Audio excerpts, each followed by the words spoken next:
আল্লাহ তাআলা বলেন যে মানুষগুলো তাওবা করে ভালো হওয়ার নিয়ত করে যে আমি ভালো হয়ে যাব, এই নিয়ত আমাদের এই রমজানে নেই। কথা বলেন না কেন? 11 মাস যারা মেয়ে লোক দেখলে তাকায়, এই মাসে আর তাকাবে না।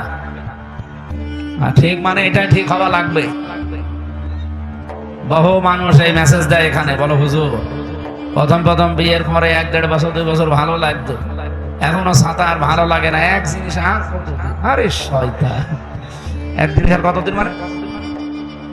আপনি যদি এই কথা বলেন যে এক জিনিস আর কতদিন, তা আপনার বউ তো বলবে যে ও একসাথে আর কতদিন।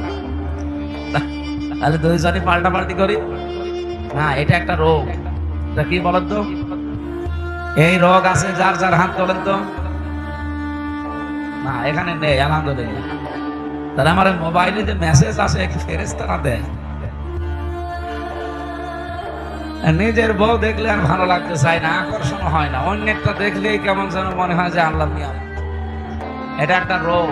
কি বলেন তো, এই রোগ মুক্ত হওয়ার জন্য 2টা ঔষধ আছে, একটা হোমিওপ্যাথি আর একটা অ্যালোপ্যাথি। হ্যাঁ, এই রোগে হোমিওপ্যাথি অ্যালোপ্যাথি গাছড়া দিয়ে হবে না।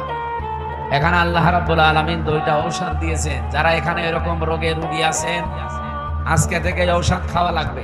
যেহেতু রমজান মাস, কোরআনে কারীম নাযিল হয়েছে, আর কোরআন সব রোগের ঔষধ। বলেন বলেন, শিফাউল লিমা ফিস সুদূর। মানুষের অন্তরে যত রোগ আছে সব কোরআন ভালো বানাতে পারে। সে ক্ষমতা কোরআনের আছে না? আছে।